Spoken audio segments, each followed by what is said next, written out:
Let's get it started. Let's get it started in here. Let's get it started. Let's get it started in here. Yeah. The views expressed by J. Michael McCoy are the views of the hosts and guests of Max World Live, and not necessarily the views of Webcast One Live, its staff, its management, the cleaning crew, Dave the electric guy, the guy who cleans the skywalk, the woman who brought in the cookies, the management staff of Hubble Real Estate, the parking lot attendant at Keck Parking, the wait staff over at Miss Kitty's, the coffee crew at Frederick's, the man in the street corner willing to work for food, Rob Spearman, Max Crabb, or anyone else of sound mind. Should you be offended, provoked, intimidated, shocked, confused, or just made to think independently, log on to MaxWorldLive.com right now. It's your voice we want to hear in Max World. And now, live from the palatial studios of Webcast One Live, your host, J. Michael McCoy. All right, thank you very much. It is the 14th day of April in the Lord's year 2015. I date that because this will be a timely show.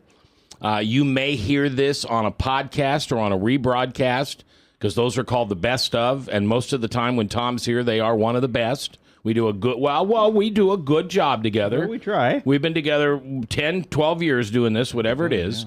Yeah. But it's the 14th day of April. 2 days ago, Hillary Clinton. What? You've never heard of her? Wow, we got a long way to go on this show. Hillary Clinton announced that she was running for president, no surprise. And this was my post on Facebook. This was yesterday at 8:55 in the morning. With a big announcement about Hillary for this week's Max World with Tom Coates, I want 2 to 3 guests that are liberal, progressive, a member of the Iowa Democratic Party. I need someone to help me understand the value in this candidate. You will be treated as my special guest, not really looking for a debate. I need to understand why you feel she is presidential material. I had 50-some posts, meaning 50-some different comments, and there is not one single progressive, liberal, or member of the Democratic Party that's willing to come on this radio program and talk about this. You had 50, I want to understand this. You had 50-some different posts that would have identified themselves as liberal, progressive, whatever the term is, and not one of them was willing to come on here and discuss their views? There were some that conservative. Okay. But for instance, let me read you some of them. Beth said she's a woman in politics and people need to know who she is. That's all that seems to matter. Jeffrey said because she's female and it's time for a female president, that's the answer I get all the time. Going back to some other statements made by my Facebook people. Faith says you should have my sister Stephanie. And that's who our guest is today, and I'll introduce Stephanie in just a second. Did any of them mention what the one article talked about recently, the fact she's additionally qualified because she's postmenopausal? No, I haven't got that. There was one defense on that item. I even tagged Matt McCoy, the state legislator. I tagged Jack Hatch, former gubernatorial candidate. You found Jack Hatch. I hadn't seen hide nor hair of him since the election. And not much before either. Michael Libby. So I reached out. Yeah? How about Libby? He shouldn't be afraid to come on here. One of my favorites posts said, I just lost it, hold on. Although he got upset last time he was on. Yeah, he didn't like it when he was on. Mac, no one can deny her incredible courage, bravery, and resourcefulness displayed in Bosnia when she dodged withering sniper fire, used her body to shield members of her party from harm, and tiraged, helped the wounded, including a severely wounded Brian Williams. Well, I can say she and Brian Williams swap vet stories, don't they? A couple combat veterans sharing stories. I saw a thing on that sent me by email. A couple old combat veterans swapping stories. Yep, I saw that. Now, I did have Tom Criswell offer to come on, but Monday and Tuesday he can't come on. Oh, okay. Those are he works those days and he can't. Okay. So I had some takers. But what I find is, my opinion, not any of yours. Well, let's introduce Stephanie first. Stephanie Erickson. She is I love this. I'd love to see this on a business card. She's a political enthusiast. You lean more socially, you lean more Democrat. Correct. And fiscally, you lean more Republican. Correct. All right. And have you worked for a presidential campaign before? I have. I've as well as local campaigns. And you'd like to do it again this year? Absolutely. And am I to assume that Hillary would not be one that you would work for? Hillary will not be Okay. a campaign I would work for. Could it be? Might it be a Democrat if it was the right person that you'd work for? Sure, absolutely. Okay. If it's the right person, if it's the right Republican, it would be the right Republican as well. Yeah. So Stephanie came on today, and she's a delightful person. I don't know her very well, but so far I just love her. We want to talk about, and Tom, I know you. You'll want to throw some darts and throw some jabs at Hillary, and you go ahead. You're not going to offend anybody. But I really want to break down some stuff, and I personally don't understand how people don't see the incredible hypocrisy. And I'll go back 5 hours. She was in Monticello, Iowa, at what's Kirkwood College, used to be Monticello College, a woman's only college. My mother went there. Right. And she said something to the effect of, it's time to close the gap on the have and have-nots. Meanwhile, the front page of the USA Today was that Hillary bought her daughter, Chelsea, a $10.5 million apartment in New York. Stephanie, can you help me? I mean, I'm serious. I don't understand that. I love my wife. She's the greatest thing in the world, and you go home and you beat her. Looking at it from purely Democratic, it is hypocrisy. That's a huge word I have written down in all of my notes I have with me today. Hillary Clinton is out already attacking our CEO pays, being 300 times more. Yes. And Hillary Clinton charges $200,000 to make a speech. Right. She's running in the same tax bracket as the people that she is attacking. And for me, bottom line, it comes down to trustworthiness of her. I don't care if she's a male or a female. I don't care if she wears a necktie or pearls to work. I don't trust her. I don't like her. And I think she's a hypocrite. Well, one of the things in line with that, and goes back to their Arkansas days, and it was discovered once they released their taxes, it's one thing to make good money, and I don't think very many people, at least in this room, are going to attack people that are successful that make money. Now, I know some of that appeals to certain ones of the Democratic hierarchy that think that this is the populist message, but they also demonstrate, you want to talk about hypocrisy, that they gave almost nothing to charity.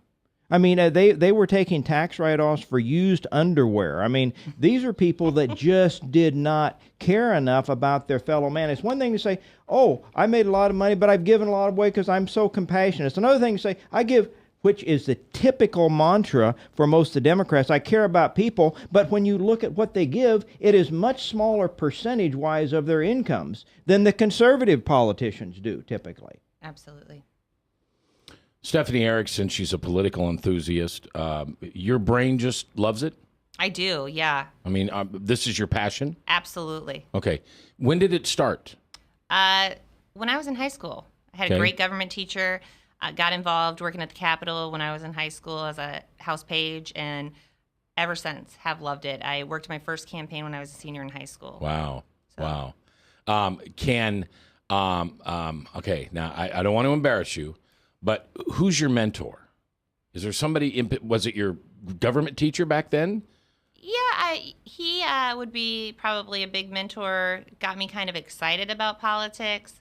I have a mentor now that is, as a registered Democrat, but Kim Reynolds, I look up to her. She has been very welcoming to me at the Capitol, offered coffee, helped me kind of get my more involved in politics. I have big ambitions of what I want to do someday. So I really look up to the Lieutenant Governor. Yeah, I do too. She's a member of my church, and we've interviewed her in here, and she's a top-notch individual, very honest, very genuine. Absolutely. What was your first political memory? Well, Bill Clinton came to my hometown. Okay. Which was where? Clinton, Manchester, Iowa. So over by Monticello. Okay. Came on a bus. I remember My parents had us down there, and we shook his hand. So, all right. Which year would that have been? Was that early, first term, second term run? First. Okay. Yeah. So the Monica Lewinsky scandal hadn't broke yet. Had not, no. Okay, so go back to that girl, that high school girl. Yep. Meets the president, can't help but think he's pretty cool. Absolutely. And then that hits. How did that change the way you felt about him? I remember, I was just talking with someone today, actually, about this, and she's only 20, so she doesn't remember Monica Lewinsky scandal, and I do. Lots of respect lost, and as well as lots of respect lost for Hillary, too.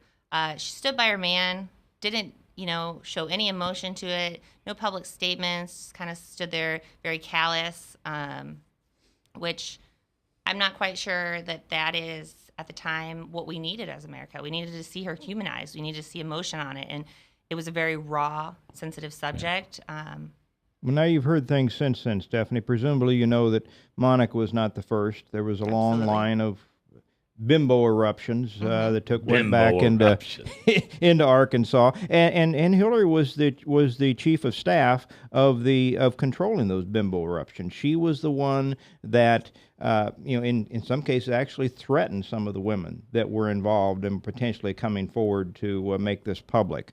So you find out this was not an anomaly. Yeah. She was angry at that point, and according to one account by a former White House staff member, actually caused Bill to have to get some stitches on his head when she hit him with a book.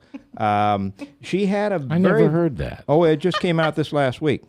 Really? He claimed that he stumbled coming out of the shower and fell into a door, but he had to sleep on the couch. There were broken lamps, which was what happened in Arkansas. She was not concerned that there were other women. What she was concerned with was when it became public, and she had to answer the questions and become publicly embarrassed. Mm-hmm. It's hard for me to imagine that somebody of that ilk, hypocrisy, I think, is a good word to describe them from top to bottom, that she really thinks that she can be anointed as the next president of this country. She must have such a low opinion of the American voters that they would just go ahead and crown her as the next president, given all of her background. We haven't even gotten into the stuff that happened with the Benghazis and the emails and the big money coming from foreign corporations. We can talk about that. But I'm wondering, you're not 20 anymore, but I would still consider you one of the younger generation. I think there's going to be... Well, at your age, you should. You're even of the younger generation, aren't you, Matt? Yes, I am. Yeah, I am. Isn't there going to be a generational gap? This is supposedly something that's going to appeal to women, to have their first woman president. Isn't her status in her late 60s and looking every bit of it, and with all of her baggage come in, isn't there going to be a generational gap issue here with the young women in Hillary? What do you think? Absolutely. I see that. And back real quick to another point, though, we elect Hillary. That means we have Bill back in the White House, too. That's a whole lot of baggage to bring right back into the White House. I don't want Bill back in the White House, and I don't want Hillary.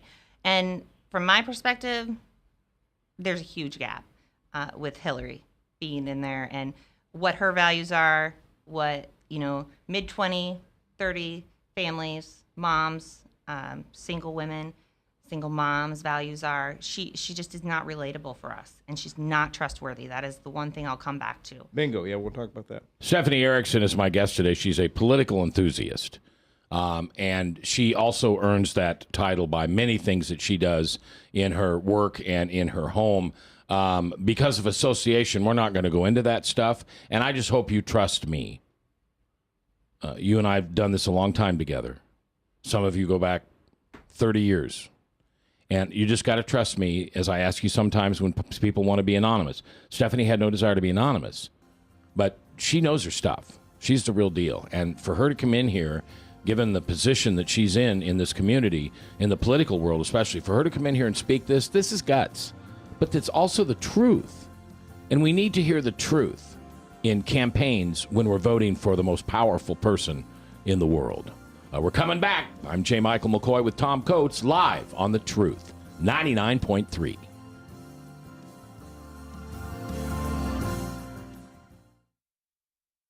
Hey,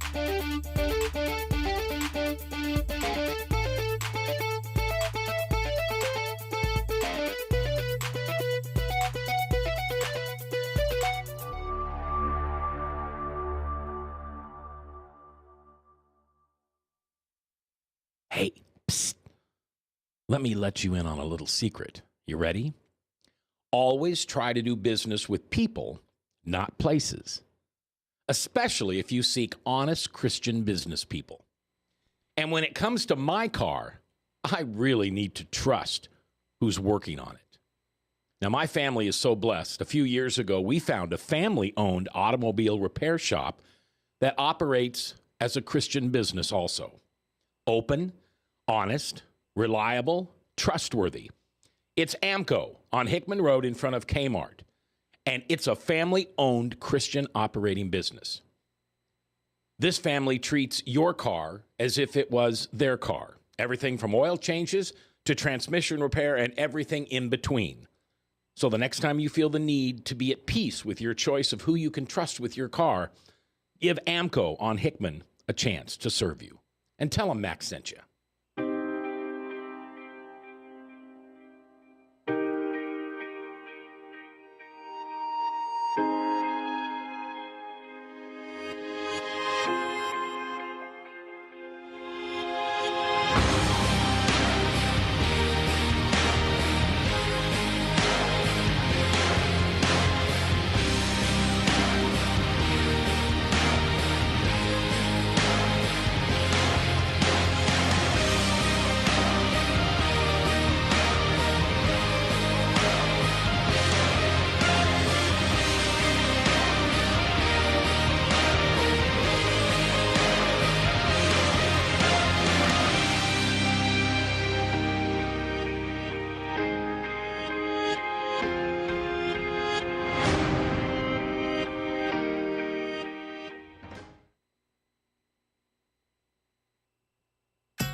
Credit cards are like grandkids. They love you, sometimes get out of control, and it's fun to get a new one. Who can stop them from piling on?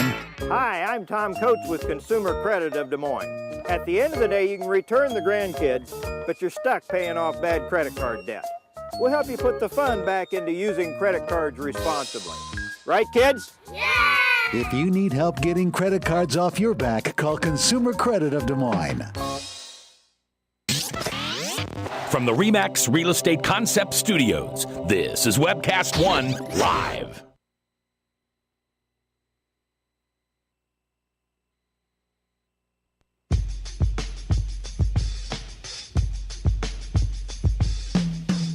If you sit in the back pew or the front pew, it's your voice we want to hear.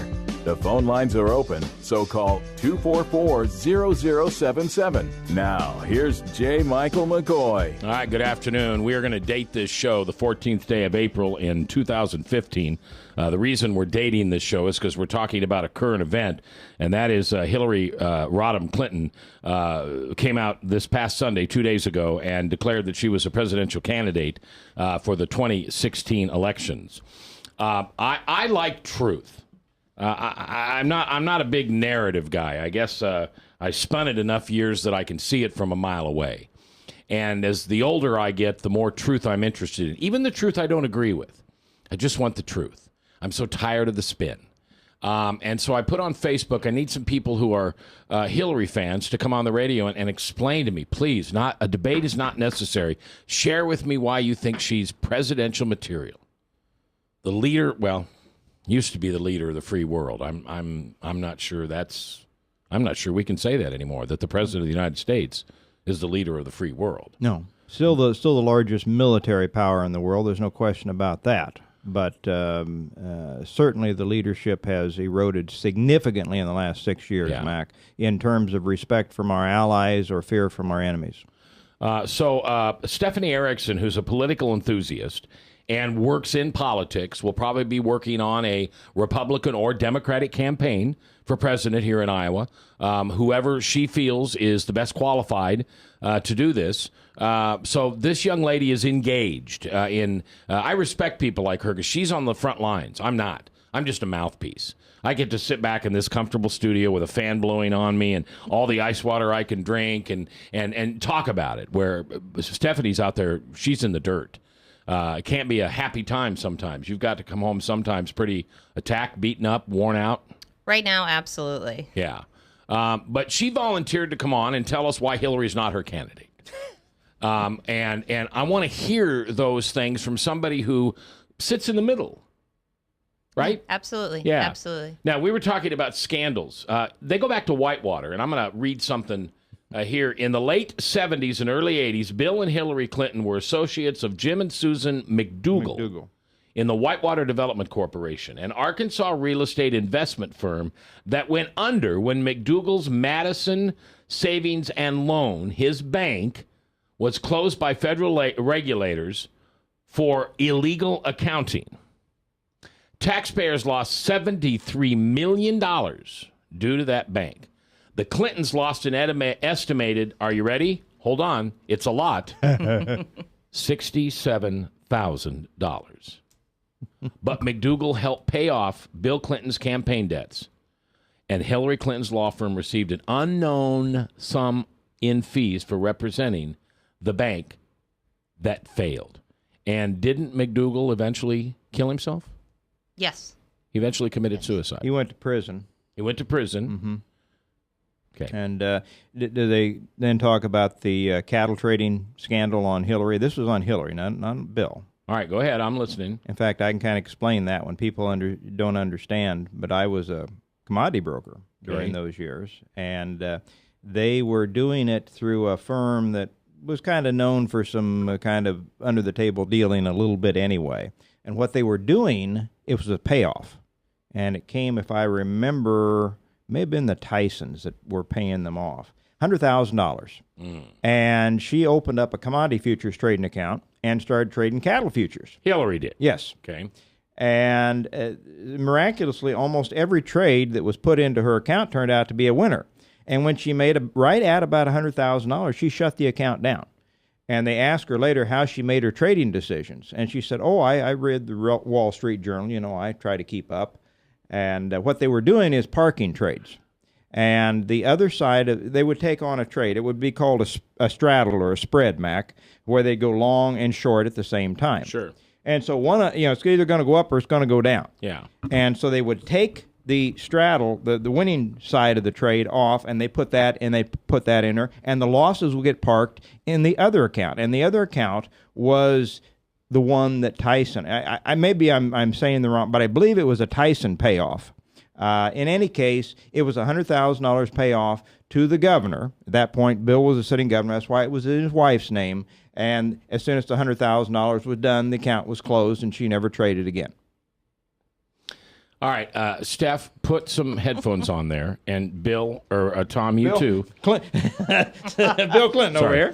And let's go to the phone. We'd have no greater show than if we had Frank Thomas, the Verse, on. Frank, you're live on Max World Live. So I know you have a great love for Hillary Clinton. Share us that passion. Yes, that love is that treat that gets left on your front lawn sometimes. Yeah. Only that treat this time got left with a pretty bow and some ribbons, and the repackaging makes it all that much better.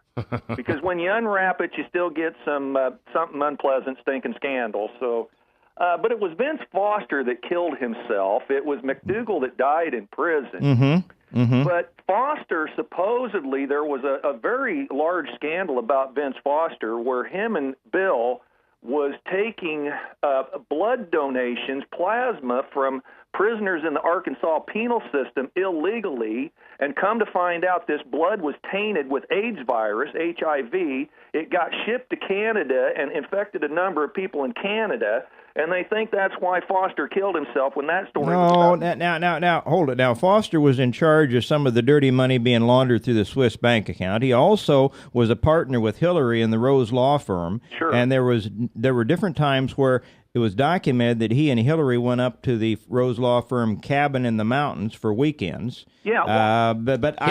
Hillary and who? Hillary and Vince Foster. Vince Foster and Hillary was an item. Yeah. Now, but I don't know that it's ever been demonstrated beyond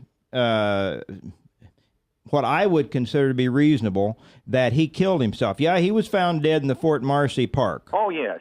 But I know it was officially termed, but it was shut off. The real investigation was shut off, and we're really getting into some old scandals here. But I would still suspect that it was not if he was killed by his own hand, it was in the middle of Fort Marcy Park. If he was killed by his own hand, he was moved to Fort Marcy Park. Well, in 1978, when Clinton was governor, I've read about 12 books on the Clintons. In 1978, when he was governor, they were making about somewhere between $25,000 and $35,000 a year, and Hillary was just beside herself that she was just feeling like she was impoverished. Right. But what they didn't realize is that all housing, all transportation, all chefs, all food, all daycare expenses, all electric bills, all water, everything was taken care of. So basically, they had their whole complete living provided. Plus, they had the $25,000 or $35,000 to live on. But she thought that was just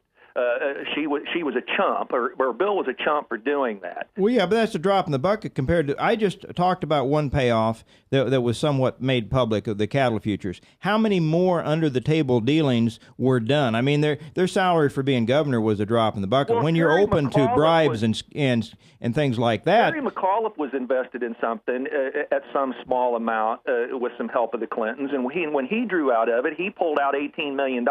Right. But I don't know if you guys happened to catch, Tom, you might have, but over the weekend they had Grover Norquist on C-SPAN on Book TV. And Grover analyzed the Republican field from top to bottom, and he just said, look, number one, the independents for sure are going to go with the Republicans this time because he says the independents especially hate the Obamacare.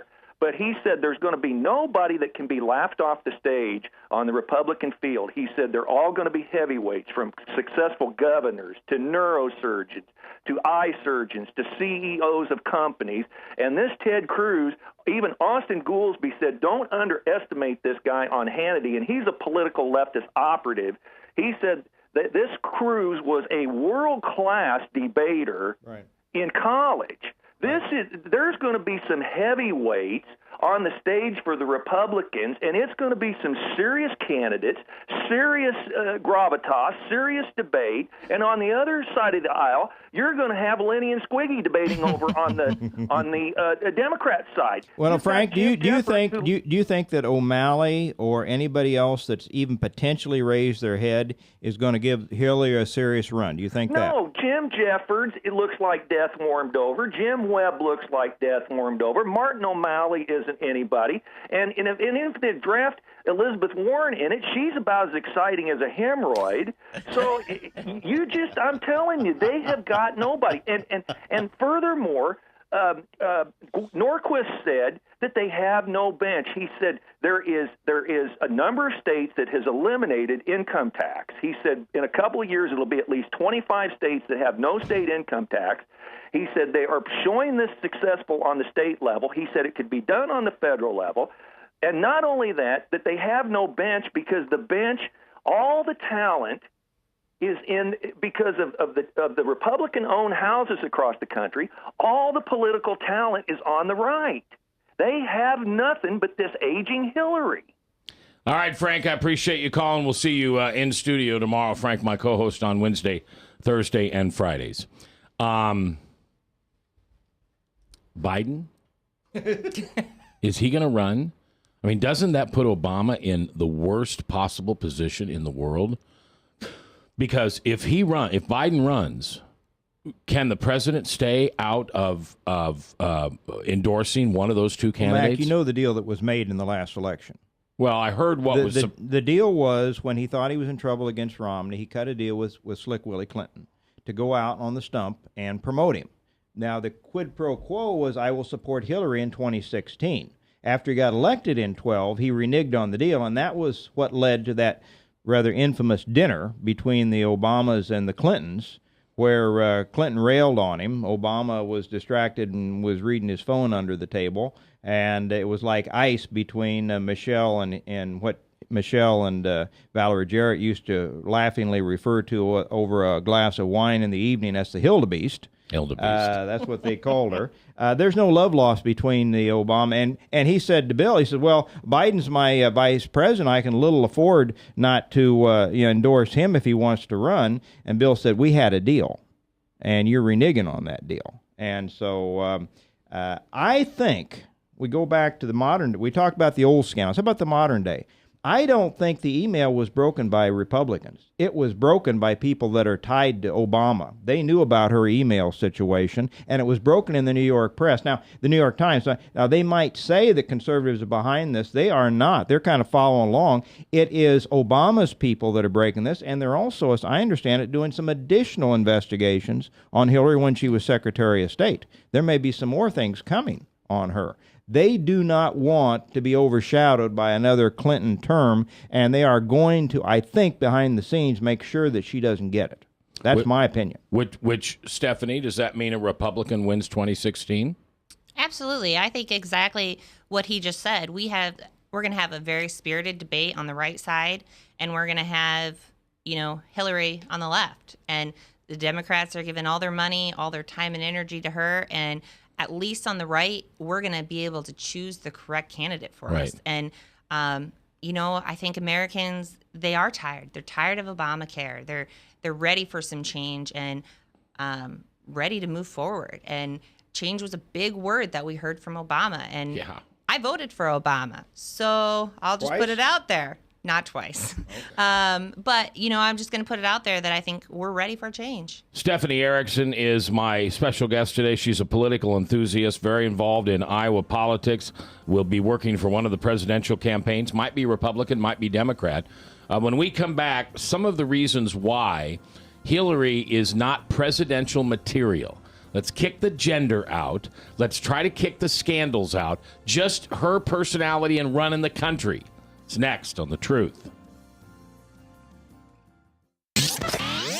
From the RE/MAX Real Estate Concept Studios, this is Webcast One Live. I'm Brian Leach, owner of Service Legends, and my position is Chief Talent Officer. I'm Nicholas Wonderscheid. I am Bernie Homs. And I'm the Service Manager. Marketing Director and Client Relations Manager. Everything that we do is about ensuring that we exceed your expectations. Our clients are important to us. 100% satisfaction. We're not just focused on heating and cooling. That's the easiest part of our job, actually, is fixing furnaces and air conditioners. Everyone that we come in touch with, we want to improve lives. Bottom line is, we've got our installation guarantees, 25% energy savings guarantee, comfort guarantee, temperature selection guarantee, property protection guarantee. 100% satisfaction guaranteed, fixed rate or it's free. All of those guarantees are backed up with a 100% money-back guarantee to hold ourselves accountable to making sure that you get what you're after. Just fixing the problem today. If they have another problem 5 days down the road, it's still fixed rate or it's free. We use what's called straightforward pricing. Our technicians are going to give you an exact to-the-penny price on what it's going to take before they move forward with any repair. That way you know what to expect. It's the same price every day.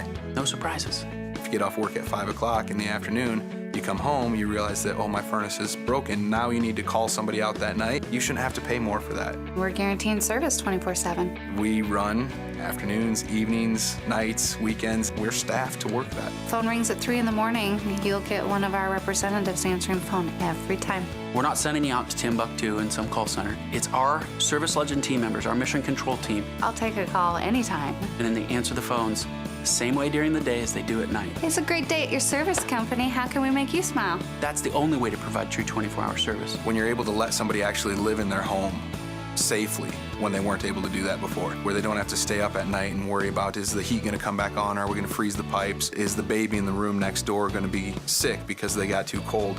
When you're able to help somebody overcome challenges like that, that's impacting a life. That makes a difference. I get goosebumps thinking about it. I love the team.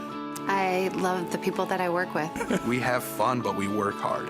I call them my ambassadors of legendary service. If you could just envision what that is, that's who we're sending to your home. They literally will call in, pick up the phone and call and say, hey, I want to talk to your manager.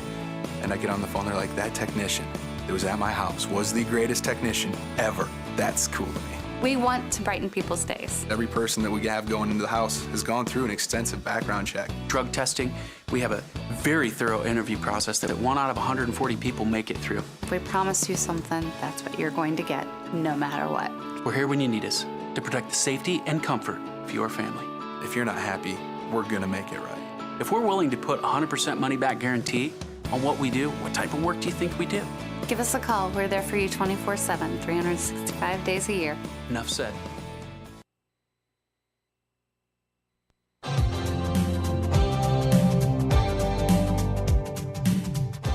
If you sit in the back pew or the front pew, it's your voice we want to hear. The phone lines are open, so call 244-0077. Now, here's J. Michael McCoy. 22 minutes before the top of the hour, Salem Radio Network News at the top, and then Michael Mudloff from Westkirk Presbyterian Church with True Blue. It's the 14th day of April. I date this because we are in the process of doing a show that is timely. That timeliness is 48 hours ago, Hillary Clinton, former senator, former First Lady, former Secretary of State, lots of things on her resume. She is now running for the Democratic Party's ticket to be the next president of the United States. My special guest is Stephanie Erickson. She is a political enthusiast behind the scenes of many campaigns over the years, and including getting ready to work for one this year. Haven't made the decision yet, though. You're waiting to see if maybe somebody steps up besides Hillary that can really take her on? I am on both sides of the aisle looking at who's going to be the right candidate to work for. Okay, why is she the wrong candidate? Because you won't work for her. I will not. And, you know, you mentioned her resume. If you take her name off of her resume, she has a stellar resume. If you just look at what she has done in her 60-some years, amazing. She's accomplished a lot. I'm not going to take that away from her in any means. But you add her name to it. You associate her husband's name to it. You associate the email scandal, Benghazi, the Clinton Foundation. And right there, the hypocrisy of it all, I don't find her trustworthy.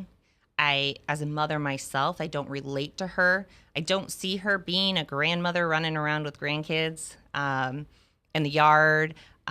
She's not warm and fuzzy. And, you know, I don't need that from a candidate to make them strong, but I do need someone who's relatable and someone that I trust at the end of the day. Yeah, now, she was in Monticello, Iowa today at Kirkwood College, which used to be called Monticello. It was a woman's Norwalk tomorrow. Are you coming to see her, Mac? No.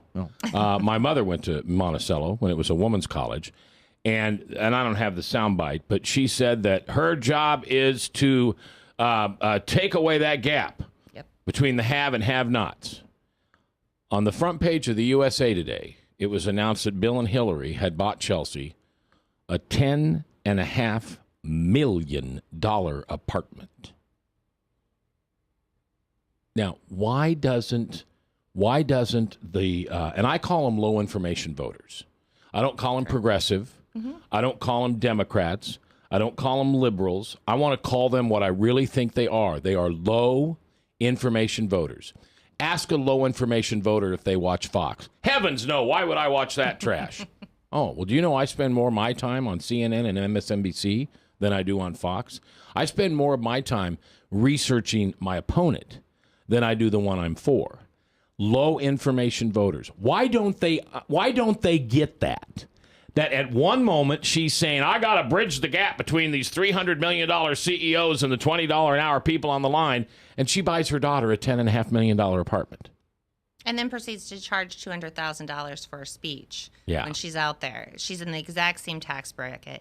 And who's paying that $200,000? Not because she's a great speaker, but are they hoping, for the same reason as she took the $100,000 out of the cattle futures, are these people hoping to garner influence against a potential President Hillary Clinton that might be able to do something for them, much as what Barack Obama has done during his term? Absolutely. His rhetoric is against Wall Street, and yet especially during his first run, he took a lot more money from Wall Street and CEOs out there than did the Republican candidate, John McCain. Absolutely. That's 100% what they're doing. You know, Hillary is out there and she's calling for a movement for women's rights, closing the gaps, and for equality in pay. But their foundation is known from taking from countries that oppress women, countries that she wouldn't be able to drive a car, have her face exposed. Well, she hasn't driven a car in 20 years, I'm told, so she's probably Very not worried true. about that.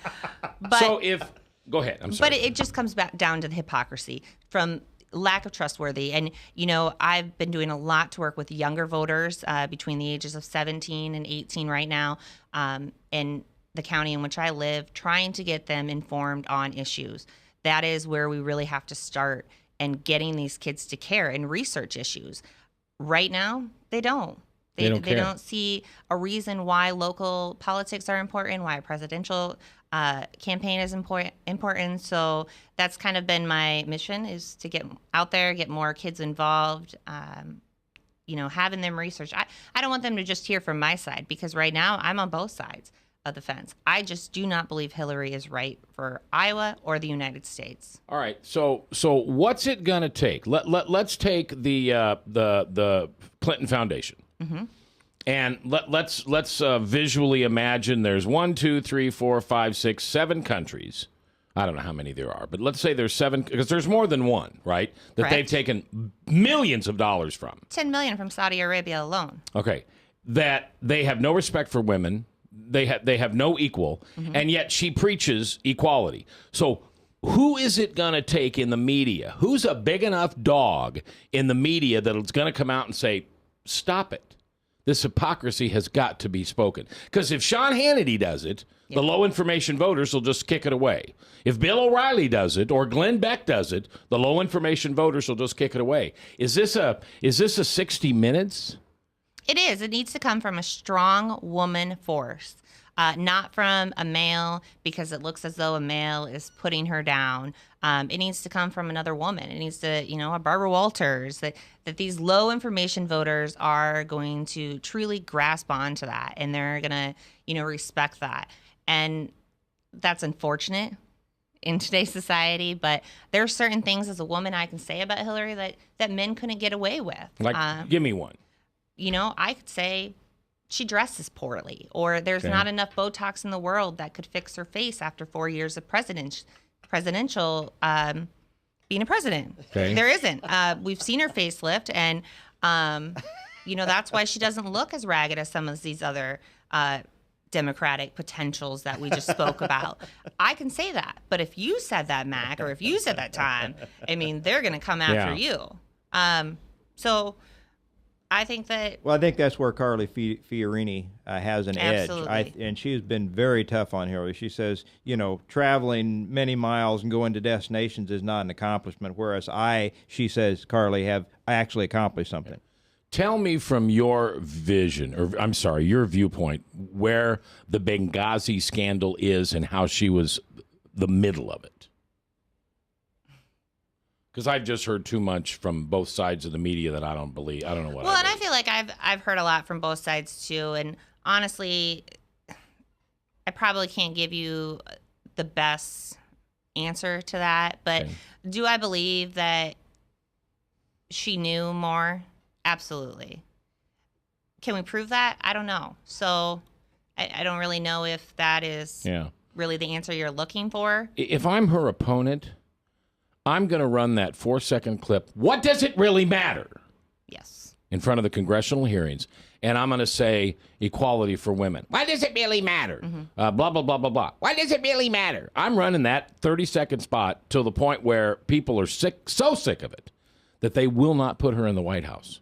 Because they just don't want to see that. Because they think the next time they hear that, it's going to be about something about them. Absolutely. You know, the inside, the Beltway stories are on that one that she knew, the State Department knew, White House knew, that it was not about a video that nobody saw. But when Barack Obama called her up and said, this is the story we're going with, and she said, it's not right. Well, then she called Bill, and she wanted to know what to do. And Bill said, people aren't going to buy that. They're not going to believe it's about a video. They're going to believe that it's this. And they talked about her stepping down from Secretary of State right then. But they said, if you do this, and then he loses to Mitt Romney in the upcoming election, they're going to blame you, and your chances of ever getting elected to presidential office are zilch. Democrat Party will put you as a skunk at the picnic and blame you. So she sucked it up, and although they put Rice out on the stump doing the talk show tours, she still had to back up that story, and she still hung in there. All right. When we come back, a couple other things from you. Yeah. And what has to happen on the Republican side for her to be the next president? Stephanie Erickson is our guest. She's a political enthusiast. We're glad to have her here today, live on The Truth, 99.3.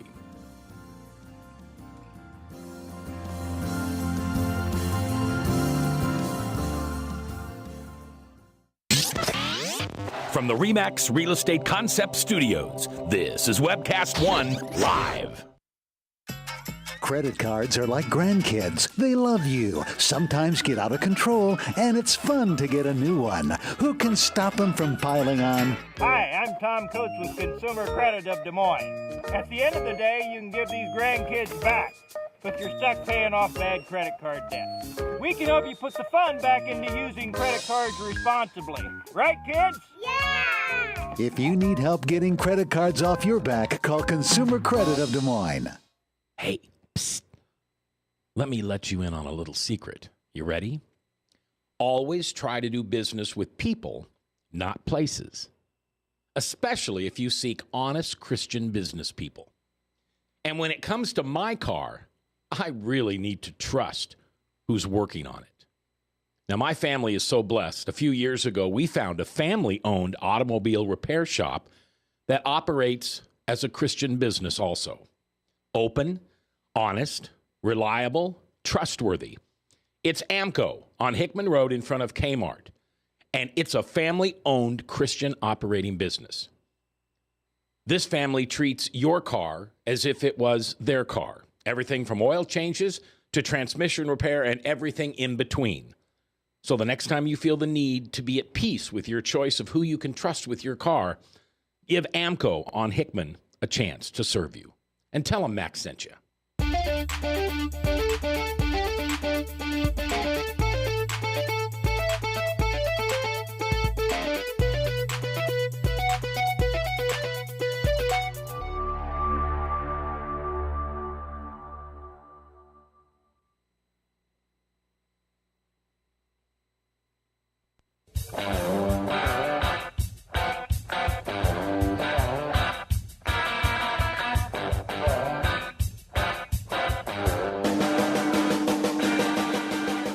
If you sit in the back pew or the front pew, it's your voice we want to hear. The phone lines are open, so call 244-0077. Now, here's J. Michael McCoy. All right, welcome back. Stephanie Erickson is my guest as we talk about Hillary Clinton's run for the White House. I do want to tell you about the next couple shows because we've got some real good stuff going on. Tomorrow is my friend Jim, who is Jim Bauer, who is a Bible scholar, and we're going to do some debating on, are you ready? It's going to get a little heavy. Entitlement. The elect. Are those of us who have been fortunate enough to have a personal relationship with Christ through the Holy Spirit, like Paul mentions in Romans, and it's mentioned so many other places in the Bible, is there truly an elect? On Thursday, Pastor Luke Tim, who wrote an incredible blog about this situation going on at Dowling and the bigger picture, just religious freedom. And then if everything goes well, on 17th, the young man that is the center of this controversy at Dowling High School, the man who is engaged to another man, Tyler McKibben, he will be on the radio with us this coming Friday. And I have no idea whether I'm even going to let Frank in the studio because I think he just eat him up. So I'm not sure about that. We'll see. You haven't invited me in here either, Mac. You think I'm dumb? I want Tyler to come in and I want to hear his heart. I don't want to discuss theology. I want to hear his heart because this guy loves Jesus and he lives in a sinful life. And I don't know about you, but so do I. And I don't think his deal's worse than mine. Some people do. I want to hear his heart. I understand. That's what I want. You don't want Frank and I in here, and I understand that. No, that's fine. All right. You're welcome to come in. You're always welcome. No, I won't. No. Okay. Stephanie, where's the appeal for Hillary Clinton? I mean, when you break it to the guy who's going to pull the leather, the lady who's going to pull the lever, in the booth, where's the appeal? I think we're going to go back to those low-informed voters. The appeal is she's a woman. But to me, it doesn't matter if she's a woman or if she's a man. I don't care if it's a necktie or pearls in the White House. I want the person who's going to do the best for the United States. Neckties or pearls? I like that. Yes. Yeah. Okay. And yeah, would it be great to have a woman president? Absolutely. I want to tell my 5.5-year-old daughter, you can be the president if you want someday. Yeah. Look at such and such did it. Yeah. I just don't want such and such to be Hillary Clinton. Yeah. Any more than you wanted Barack Obama. I mean, to be the first black American president is one thing, but to have this particular guy be the first half-black American president, it's the person. I mean, so a lot of people voted for Barack Obama, at least the first time, because they wanted to put race behind him. Absolutely, and it's done just the opposite. And if you want to elevate women and try to hold them up to some kind of standard, to put a woman with the low character, because what we're talking about is a very low level of a character of an individual, and have her define women any more than Barack Obama defines black men in this country would be a disservice. You'd be a lot better off not to have her and to have a much higher grade individual when they finally do step into that position, because you're gonna tar the brand. Otherwise, Absolutely. right? I and by the agree. way, Mac, on your guest, ask him, because I saw the interview when he broke out on the Dowling thing. Yeah. Before I forget it, he did not acknowledge that he had done anything wrong. There was nothing sinful. You said he's a child of God. I heard nothing in that interview that indicated that he thought he was living a sinful lifestyle, had done anything wrong, and the pact, the agreement that he signed to not do what he was doing was intentional. He was certainly gay when he signed that pact. He didn't convert from the time he signed the pact to the time he came out. And didn't he or his partner or somebody very close to him blow the whistle to gain publicity? Those are questions that I would want to ask. And therefore, ladies and gentlemen, the reasons why Tom won't be here on Thursday or Friday. No, I know that. And I want to talk about that, but I just want to be gentle. This guy has not, all he's had is sound bites. He'll talk to somebody for 20 minutes, and then Rekha Basu writes what she wants. He talks to somebody for an hour at KCCI, and he gets 32 seconds. Mm-hmm. I want to know this young man and where he's coming from. Hillary. Who can beat her? Well, no, let me back up. Is she going to allow herself to be railroaded again like Barack Obama did? Well, apparently she is. Absolutely. The Democratic Party is 100% behind her. So they're going to fund her and throw her to the wolves, essentially, which I think is going to leave us with this healthy debate on the right. We're going to have some great candidates, a number of great candidates who throw their hats in. And what that will lead to is a Republican president in 2016. Do you think we're looking at a fall primary campaign of Bush versus Clinton? Well, wouldn't that be a unique do-over, right? Yeah. I mean, it gets into that dynasty range. We do. And I had that conversation actually with someone today. What happens if we have a Bush Clinton again, and we're going to have the low-informed voters who are going to look back to early 90s Bush Clinton, and that's what they're going to associate it with. Right. They're not going to go out and do their research. And so because Jeb Bush is not his brother's keeper and neither his father's. He's a different man. Very different. I had the honor of meeting him in Pleasant Hill last month. Very different, very well-spoken. Who wouldn't you work for on the Republican side? And if you can't answer that, don't put yourself in a difficult position. No. I think I don't know if I would work for Huckabee. Why? Is that unfair? Never mind. No, I don't think it's unfair at all. I came on. I'm open and game to anything. Socially, I align pretty liberal. Okay. And he's very conservative. Yes. How about Chris Christie? He's just getting massacred. Chris Christie, for me, he was at the governor's inauguration. He's a pretty good speaker, but I look at Chris Christie and I don't really see the pillar of health and longevity of life. Yeah. So I probably work for him because it might be fun, but he's probably not right up there at the top. Maybe he ought to be Bush's vice president. so it would be safe. Yeah, definitely. All right. I hope you come back and see us again soon. I would love to, anytime. We'll discuss a date when we get off here on Tuesday with Tom and I. And I sure appreciate you being here, and I hope that nothing you say here dampers your enthusiasm or your ability. Not at all. Okay, because if that's the case, don't do it again. No, not at all. I think this was a healthy conversation, and I'm always up for it. So. Okay, thank you very much. Stephanie Erickson, a political enthusiast, very active behind the scenes up on the Iowa Capitol, getting ready to choose a presidential campaign, maybe Democrat, maybe Republican, to work for. Tom Coates in the house. Tom, I'll see you next week. Very good. Until I see you again, do me a favor, think of somebody that you need to forgive, that you'd never forgive in a million years after what they did to you. And tonight, give that name to Jesus and forgive as you'd like to be forgiven. See you tomorrow.